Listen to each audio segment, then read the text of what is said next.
So కర్ణాటకలో రీసెంట్గా ఓలా, ర్యాపిడో ఇవన్నీ బ్యాన్ చేశారంట. దీనికి రీజన్ ఏంటి మేడం? రీజన్ పక్క పెడితే ఏంటంటే వేరే వాళ్ళు అంటే అందరు కలిసి ఒక కేసు అనేది ఫైల్ చేశారు. ఫైల్ చేస్తే ఏంటంటే ఓలా ఉన్ను ర్యాపిడో ఏవైతే ఉన్నాయో సర్వీసెస్, బైక్ సర్వీసెస్ ఉన్నాయో అవి మొత్తం ఆపేయాలని చెప్పేసి కర్ణాటక హైకోర్టు నిర్ధారించింది. ఆ తర్వాత మళ్ళీ కూడా అంటే ఆ హియరింగ్ ఏంటంటే స్టే అనేది ఇచ్చారు కానీ మళ్ళీ అడ్జర్న్మెంట్ అయింది. బట్ నిన్న జరిగిన దాంట్లో ఏంటంటే ఓలా ఉన్న ర్యాపిడో అది మొత్తం తీసేసేయాలి, ఇంకా నడిపియొద్దు, బంద్ చేయాలని చెప్పేసి చెప్పారనమాట. సో జూన్ 16th నుంచి ఓలా, ర్యాపిడోస్, బైక్స్ ఓకే. మొత్తం బంద్. అంటే ఓన్లీ ఆటోస్ నడవాలని చెప్పేసి, ఎందుకంటే ఆటో వాళ్ళకి ఇబ్బంది అవుతుంది. ఆటోస్ మొత్తం ఈ ఓలా బైక్స్ ఇవన్నీ, ర్యాపిడో బైక్స్ ఇవన్నీ వచ్చడం వల్ల ఆటోస్ అనేది అసలు వాళ్ళకి సర్వైవల్ కష్టమవుతుంది. వాళ్ళకి అసలు అంటే వాళ్ళ లైవ్లీహుడ్ మొత్తం దెబ్బతింటుందని చెప్పేసి చేసేసరికి ఇలాంటి నిర్ణయం తీసుకున్నారు. బట్ చాలామంది అంటే పబ్లిక్లో కూడా ఏంటంటే అందరు అగేన్స్ట్ ఉన్నారు ఈ డెసిషన్కి. ఎందుకంటే యూజువల్గా ఆటోకి బైక్ కంపేర్ చేస్తుంటే హాఫ్ ద రేట్ ఉంటుంది, ఛార్జెస్లో హాఫ్ ద రేట్ ఉంటుంది.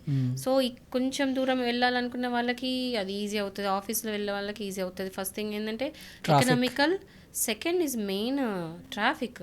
ఎందుకంటే బెంగళూరులో, కర్ణాటక అంటే మెయిన్ మనం చూసుకోవాల్సిన బెంగళూరులో ఏంటంటే హెవీ ట్రాఫిక్స్. సో బైక్స్ పోయినంతే అంత స్విఫ్ట్గా ఐ మీన్ వేరే వెహికల్స్ వెళ్ళలేవు. సో దానివల్ల పబ్లిక్ అయితే హ్యాపీగా లేరు. బట్ ఈ నిర్ణయం తీసుకున్నాం అయితే జరిగింది. వాళ్ళు బ్యాన్ చేశారు, ఓకే. మరి ర్యాపిడో డ్రైవర్స్ ఏం చేస్తున్నారంటే పార్సల్ అని ఒక ఆప్షన్ వస్తుంది ర్యాపిడోలో, ర్యాపిడో పార్సల్, బైక్ పార్సల్ అని చెప్పేసి ఆ పార్సల్ ఆప్షన్ ఉపయోగించి వీళ్ళు ట్రావెల్ చేస్తున్నారు. అంటే ఇది ఇప్పుడు ఇల్లీగల్ కిందకి రాదా? మరి ఇల్లీగలే.